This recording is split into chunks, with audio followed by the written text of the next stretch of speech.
오늘은 하나님의 시선을 따라가는 교회 7번째 시리즈를 여러분들과 말씀으로 나눕니다. 오늘 제목은 시선의 한계점, 시선의 한계점. 영어로 하면 Go Beyond. 저를 따라서 해보실까요? Go Beyond. 뛰어넘어가라. 그것을 한계점을 넘어서 우리가 그 이상으로 가야 된다. 하나님의 시선을 따라가는 교회의 어떤 한 영어로 표현할 때 우리가 go beyond라고 했습니다. 왜냐하면 하나님의 시선을 따라가다 보면 우리의 boundary, 그 beyond를 넘어가기 때문이죠. 얼마 전부터 이 한국의 유명한 항공사의 선전 중에 미국 어디까지 가봤니? 라는 그 광고 카피가 있었습니다. 여러분 아십니까 혹시? 미국 어디까지 가봤니? 우리가 뉴욕이든 LA든 뭐 샌프란시스코, 시카고, 또 시애틀, 뭐 달라스 이런 이 대한항공이든 아시아나 항공이든 뭐 두 항공사밖에 없으니까요. 이렇게 경유하는 그런 곳들을 미국을 방문하다 보면 많은 사람들이 관광지를 찾아가서 기념사진을 찍습니다. 그리고 여러분들 뭐 하시죠? 그 관광지를 열심히 보시나요? 빨리 관광버스 또 타고 갑니다. 뉴욕에 가면 아침에 만나서 관광버스를 타고 뉴욕, 그 볼 거 많은 뉴욕을 하루에 도는 이 패키지가 있습니다. 제가 그것을 한번 가봤는데, 자, 여기가 타임스퀘어입니다. 내려서 5분 드릴 테니까 사진 찍고 다시 타십시오. 자, 저기 자이의 여신상 보이시죠? 저거 배 타고 갔다 오면 시간 오래 걸려요. 여기쯤에서 사진 찍고 다음 장소로 출발하겠습니다 하면서 그냥 사진만 찍으래요, 계속. 엠파이어 스테이트 빌딩은 또 올라가서 쫙 올라갔는데 그 어떤 광경이 이렇게 흐리해서 안 보이니까 자, 흐려서 빨리 내려가겠습니다 하면서 그냥 사진 찍는 게 너무 중요한 거예요. 그래서 사진, 기념사진 찍는 거. 어떻게 보면 우리가 어디를 갔다 왔다, 뭐 금문교를 갔다 왔다, 그러면 기념사진이 있다. 그럼 갔다 온 거다. 미국 여행도 좀 그렇게 다녀오는 경우가 많은 것 같아요. 그 볼 거 많은 그랜드 캐년을 가서 뭐 계속 그렇게 그랜드 캐년 엄청난 그런 이 협곡들이니까 그냥 한 군데 가서 찍고 다음번에 어떻게 해요? 부모님들 모시고 가면 그냥 요번엔 안 내릴란다. 똑같은데 뭘 계속 사진을 찍냐. 하나 찍었으면 된 거예요. 여러분 그때 미국 여행에 그렇게 하면 다 보지 못하죠. 그러니까 미국의 한 도시를 가도 거기에 어떤 100년 전통의 무슨 음식점이 있다거나 또 맛있는 커피점이 있다거나 그런 곳을 막 찾아가는, 그리고 특별한 거기에서만 할 수 있는 어떤 활동들, 액티비티들을 해보는 그런 것들을 이제 광고 모델과 함께 내놓으면서 미국 어디까지 가봤냐라고 이렇게 묻는 광고가 있었습니다. 여러분 미국 어디까지 가보셨어요? 우리 미국 살지만 많이 그렇게 관광지만 다니고 끝내지 마시기를 바랍니다. 깊숙이 이렇게 다니면서 다닐 곳이 많아요. 하나님이 만드신 너무나 아름다운 자연들도 많아요. 그런데 문제는 우리가 믿음 생활도 이렇게 관광지 다녀서 기념 촬영하듯이 할 거 딱 했다 끝. 내가 그 훈련 받았다 끝. 기념사진 촬영 찍듯이 찍고, 또 우리가 다닌 데만 다니듯이 친했던 사람들, 친한 사람들, 교회에서 가까운 사람들, 지내기에 편한 사람들만 그냥 지내다가 천국 가시는 분들이 많습니다.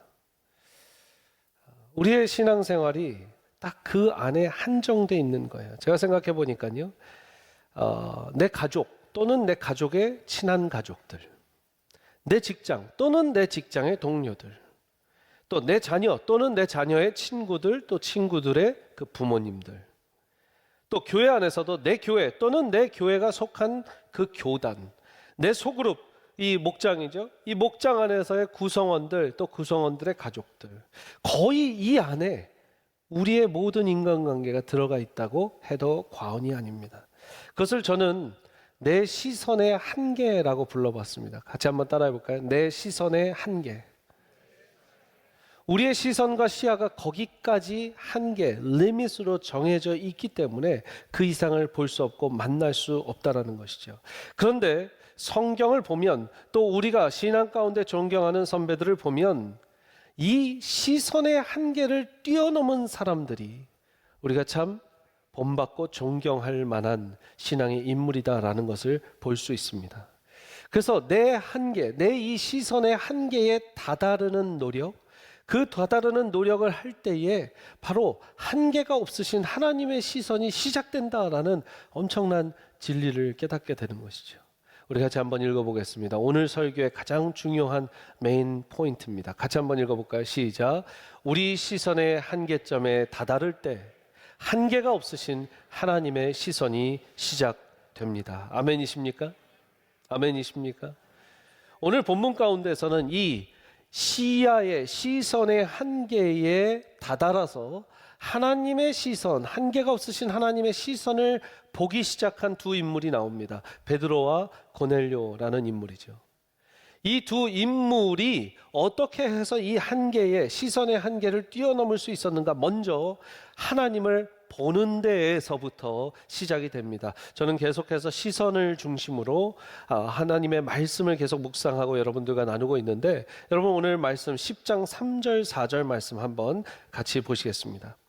하루는 제 9시쯤 되어 환상 중에 밝히, 그 사람 뭐라고요? 고넬료가 밝히 봄에 하나님의 사자가 들어와 이르되 고넬료야 하니, 고넬료가 주목하여 뭐라고요?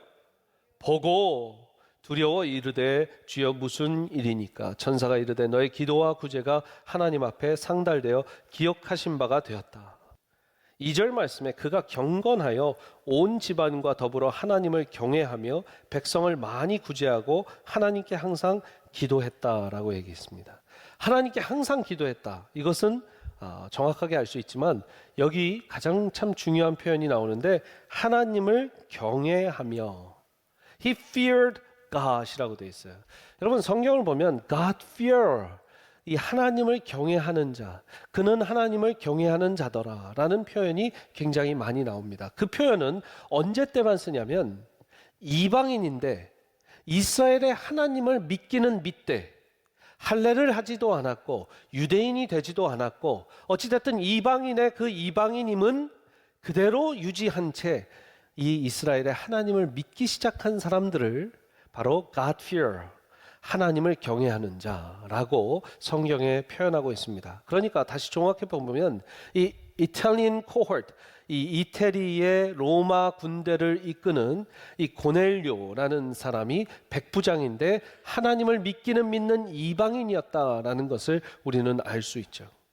그런데 그가 기도하는데 하나님 사자 천사를 만납니다. 여러분 또 하나 성경에서 중요한 건 하나님의 천사, 하나님의 사자를 만났다라는 건 하나님을 만난 것과 동일시 여겨집니다.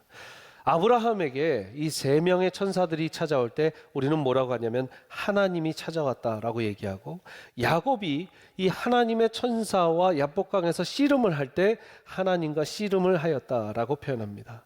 그렇기 때문에 여러분 이 하나님의 사자를 봤다라는 건 하나님을 본 것이고, 왜냐하면 하나님을 직접 보면 죽으니까, 또 하나님의 메시지를 이 천사가 전달하는 거예요. 뭐라고 전달했습니까?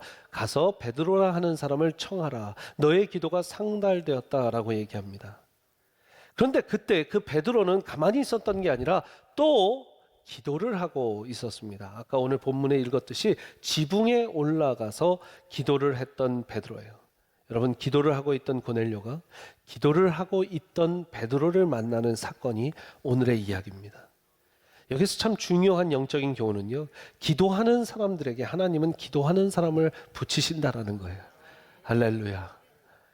기도하는 사람에게 하나님이 기도하는 사람을 붙이십니다. 여러분 기도하는 사람들을 만나시기를 축복합니다. 기도하는 사람들을 만날 때 내 인생이 형통해지는 것이고 내가 하나님과 더 가까워지는 것입니다. 우리 옆에 분하고 한번 격려하면서 축복하면서 이야기해 보겠습니다. 우리 같이 기도하는 사람 됩시다. 우리 함께 기도하는 사람 됩시다. 네.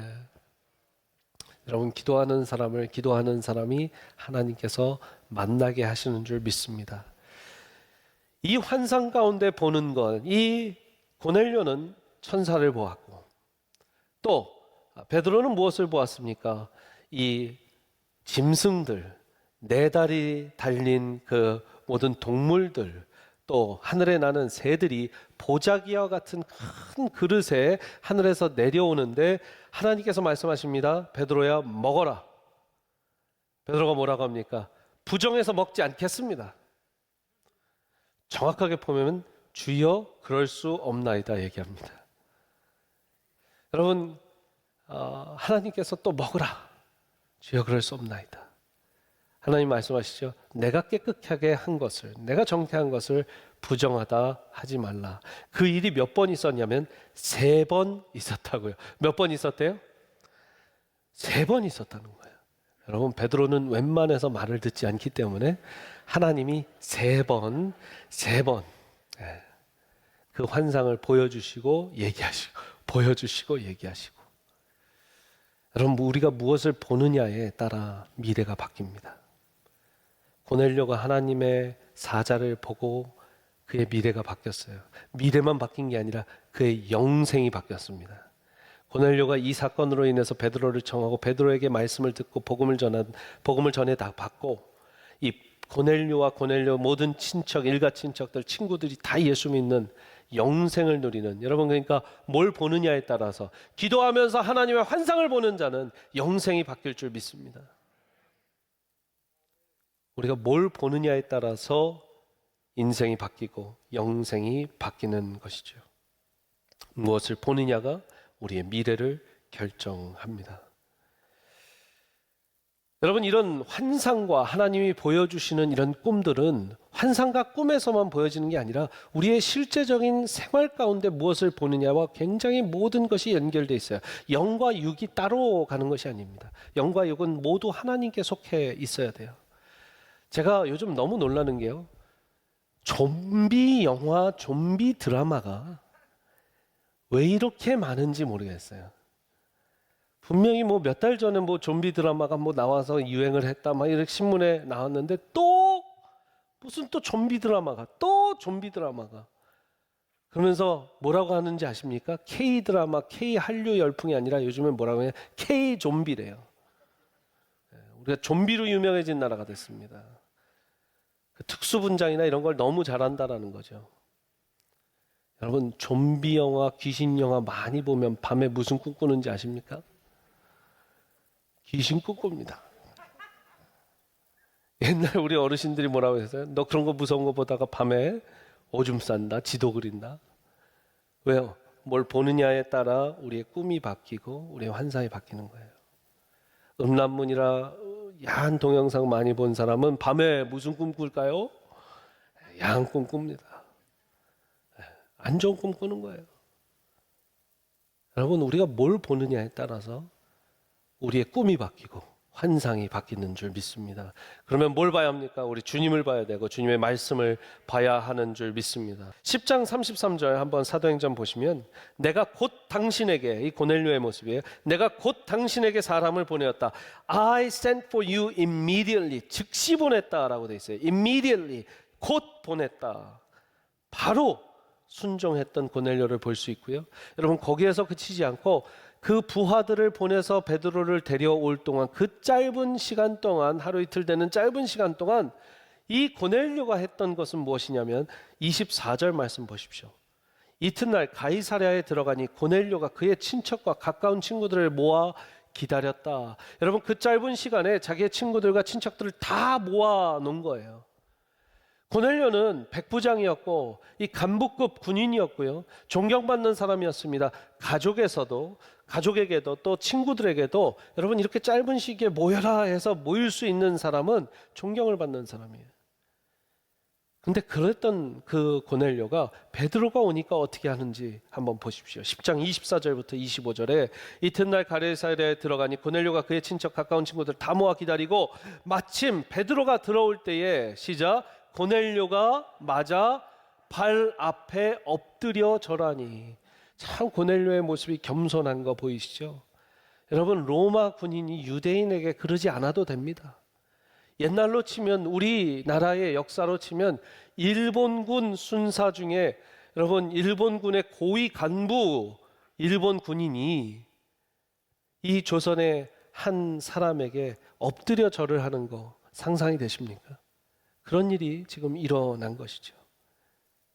그러나 베드로 다시 한번 3번 보여줘도 주님 못하겠습니다 하는 것을, 여러분, 베드로의 어떤 그 성정, 이제까지의 트랙 레코드, 영어로 credential이라고 그래요. 여러분, credential이 좋은 사람도 있지만 credential이 나쁜 사람도 있는데, 베드로의 credential, 이제까지 걸어온 길을 한번 보십시오.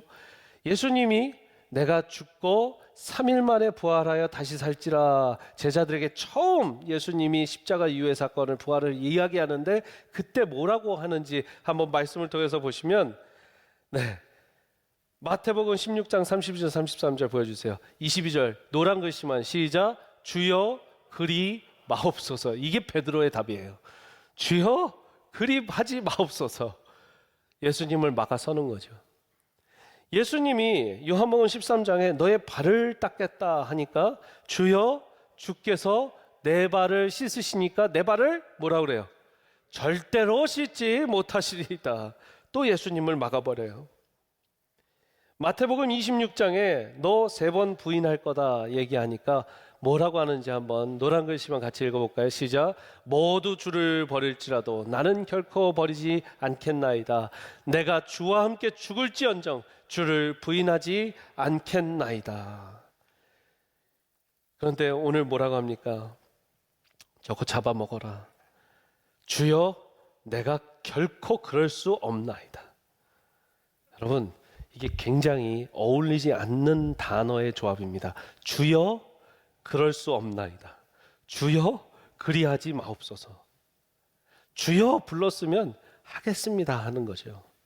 네. 주여 그리하겠나이다. 이게 맞는 거예요. 주여, my Lord, my Master, I will do it. 그렇다면 내 양을 먹이고 내 양을 쳐라.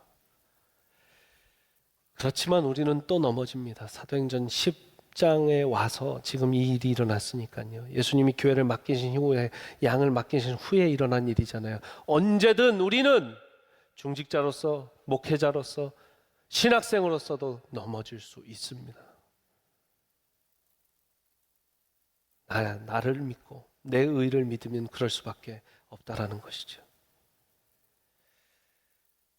또 베드로는 의심했습니다. 사도행전 10장 19절 20절 보니까 성령께서 그에게 말씀하시되 이제 일어나 내려가 의심하지 말고 함께 가라. 의심했다라는 증거죠. 의심하지 말고 가라. 그런데도 베드로는, 여러분, 고넬료를 만나서 첫 대화, 쫙 가족들하고 친구들하고 다 모아놓고 이 고넬료가 그 앞에 엎드려서 절을 하고 있는데, 베드로가 첫 번째 던진 말, 참 베드로 센스도 없어요. 10장 28절 보십시오. 첫 번째 던진 말, 시작. 유대인으로서 이방인과 교제하며 가까이 하는 것을 위법인 줄을 너희도 알거니와. 야, 나 너랑 있으면 문제 생겨. 근데 왜 불렀어? 이러는 거죠. 참 베드로다워요. 베드로다운 게 우리다운 거예요. 비겁한 거죠. 여러분, 그렇기 때문에 이 사도행전 10장의 말씀은 고넬료의 conversion story, conversion은 영어로 이제 한국어로 뭡니까? 개종했다라는 거거든요. 개종. 그 종교를 바꿀 만큼 엄청난 변화를 경험했다라는 게 conversion이에요. 근데 영어로 Cornelius conversion story 뿐만 아니라 이 말씀은 그렇기 때문에 베드로의 conversion story인 거예요. 왜냐하면 베드로의 머리를 upside down 바꿔놨기 때문이죠. 제가 이거를 개종의 경험 뭐 이렇게 할 수가 없더라고요. 이 conversion, 아주 개종할 정도로 극적인 변화. 그래서 고넬료만 conversion을 경험한 것이 아니라 베드로가 conversion을 경험했다라는 거죠. 여러분, 이것이 복음의 힘입니다. 아멘이십니까? 복음은 전하는 자나 듣는 자나 변화됩니다. 11장에 지금 우리가 10장 보고 있잖아요. 11장 1절, 2절, 3절에 유대에 있는 사도들과 형제들이 이방인들도 하나님의 말씀을 받았다 함을 들었더니 좋아했던 게 아니라 2절 말씀 시작. 베드로가 예루살렘에 올라갔을 때 할례자들이 비난했대요. 비난했대요. 이르되 내가 무할례자의 집에 들어가 함께 먹었다. 여러분, 내 시선의 한계의 끝을 가본 사람은요, 자주 종종 비난받습니다. 자주 종종 비난받아요. 내 한계의 시선을 끝을 가보려고 그러면 그렇게 유별나게 하지 마. 튀려고 하지 마. 뭐 증명하려고 그래? 왜 그래? 목사님한테 잘 보이려고 그래? 또 목사가 열심히 하면 뭐 어디 그렇게 뭐 증명하려고 그러십니까? 교회가 열심히 하면 저 교회는 저 교회만 튀려고 그래. 그들이 이 말을 듣고 잠잠하여, 여러분 자기가 틀렸다고 생각하면 잠잠해지는 거예요. 먼저 하나님께 영광을 돌려 이르되 그러면 하나님께서 이방인에게도 생명 얻는 회개를 주셨군요. 이제 인정할 수밖에 없게 되는 거예요. 지금 이것이 11장입니다. 15장에 무슨 사건이 일어나냐면 이 사도 바울이 선교, 제1차 선교를 다니고 다시 와서 예루살렘에서 무할례자들 또 이 이방인들에 대한 선교를 이야기하는데 사람들이 또 비난합니다. 그때 베드로가 일어나 뭐라고 합니까? 여러분, 제가 얼마 전에 고넬료와 고넬료 집을 전도하고 왔던 거 기억하시죠? 그때 여러분들이 처음에는 반대했지만 뭐라고 하셨습니까? 나중에 하나님이 이방인에게 전도의 문을 여셨네요. 회개의 문을 여셨네요. 그러니 우리가 무엇 때문에 이 이방인 선교를 더디하겠습니까? 합시다. 다시 한번 우리 베드로가 달라졌어요. 베드로의 컨버전이 진짜 일어난 거예요. 처음에는 속되다, 더러워서 안 먹겠습니다, 이방인 상종 안 하겠습니다 했던 그가 이제는 이방인 선교에 물꼬를 트는 대문을 열어버리는 지도자가 된 것이죠. 여러분, 그래서 다시 한번 오늘 가장 중요한 설교의 핵심은, 말씀의 핵심은 우리의 시선의 한계의 끝에 다다랐을 때 한계가 없으신 하나님의 시선이 시작된다라는 것인데, 여기에 중요한 한 가지가 있어요. 아까 빌 게이츠든 제가 빌 게이츠 얘기하지는 않았지만 스티브 잡스든 콜럼버스든 제프 베이조스든 이런 기업하는 사람들도 그들의 한계점, 시선의 한계점에 다다릅니다. 그러나 그들이 아마존과 애플을 성공시켰다고 해서 하나님의 시선을 갖진 않아요. 왜요? 복음이 없기 때문이에요. 복음이 없기 때문이에요.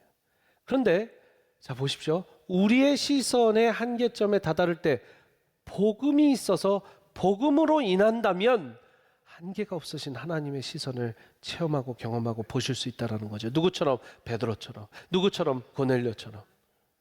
복음이 필요한 거예요. 복음으로 인하여, through the gospel, by the gospel, for the gospel, 이 복음으로 인하여 그들은 하나님의 시선을 갖게 된 거예요.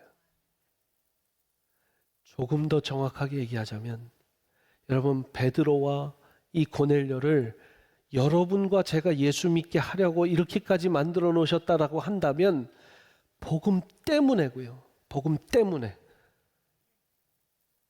또 복음, 왜 우리가 복음을 믿고 예수 그리스도를 믿고 하나님의 자녀가 됐습니까? 하나님이 우리를 사랑하기 때문이죠. 그래서 사랑 때문이에요. 절 따라서 복음 때문에, 사랑 때문에. 한번 띄워봐 주시면요, 내 시선의 한계의 끝에 다다랐을 때 우리가 복음 때문에, 하나님께서 복음 때문에 우리로 하여금 우리의 시선의 한계점에 다다르게 하시고 복음 때문에 하나님의 시선을 우리에게 부어주십니다. 자, 띄워봐 주시는데 여러분, 이게 참 중요한 게요. 제가 지금 뭘 한 거냐면요, 잘 따라와 보세요. 우리의 시선의 한계점에 다다를 때 하나님의 한계가 없으신 하나님의 시선이 시작됩니다라고 하는 건 조금은 우리의 의의가 아직 있어요. 우리가 거기까지 다다라야 된다라는 주장을 하게 만들어요. 그러나 고넬료도 베드로도 그렇게 한 게 아니거든요. 하나님이 거기까지 끌어다 놓으신 거예요. 주여 그리할 수 없나이다 했던 베드로를 끌어다 놓으셨기 때문에 하나님이 하신 거거든요. 그래서 저는 하나님이 하신 걸 강조하고 싶었어요. 그래서 이렇게 적어 본 거예요. 다시 적어 본 거예요. 다시 읽어봅시다. 시작. 하나님께서는 복음 때문에 우리로 하여금 우리 시선의 한계점에 다다르게 하시고 복음 때문에 하나님의 시선을 우리에게 부어주십니다. 그리고 여기에 딱 그 복음의 글자를 사랑으로만 바꿔서 다시 한번 보여주십시오. 하나님께서는 사랑 때문에 우리로 하여금 우리 시선의 한계점에 다다르게 하시고 사랑 때문에 하나님의 시선을 우리에게 부어주십니다. Does it make sense? It's not us. 저와 여러분이 하는 게 아니죠. 하나님이 복음 때문에 사랑 때문에 우리를 한계점의 끝에까지 다다르게 하시고 복음 때문에 사랑 때문에 우리에게 하나님의 시선, 한계가 없으신 하나님의 시선을 부어 주신다라는 거예요. 할렐루야. 하나님이 하시는 거예요. 자, 마지막으로 그렇다면 우리가 이렇게 물어볼 수 있을 것 같아요. 예수님은 어디까지 가보셨어요? 주님이 우리에게 넌 복음을 위해서 불신자를 어디까지 만나봤니? 너는 신앙의 여정 어디까지 가봤니? 우리가 물어봅니다. 예수님은 어디까지 가셨어요? 지금 제가 이 질문을 드렸을 때 여러분들 머리와 마음속에 딱 답이 이미 자리 잡았을 거예요. 바로 그거예요. 우리 예수님은 십자가까지 가셨어요. 하나님이신 예수 그리스도가 인간의 몸을 입으신 것도 한계를 벗어나신 거예요. 하나님의 한계는 절대 창조주가 피조물이 될 수가 없습니다. 근데 그 한계점에 다다랐을 때 하나님이 정말 예수 그리스도의 성육신 사건을 허락하시죠. 예수님은 하나님으로서 인간으로서 이 땅에 오셨습니다.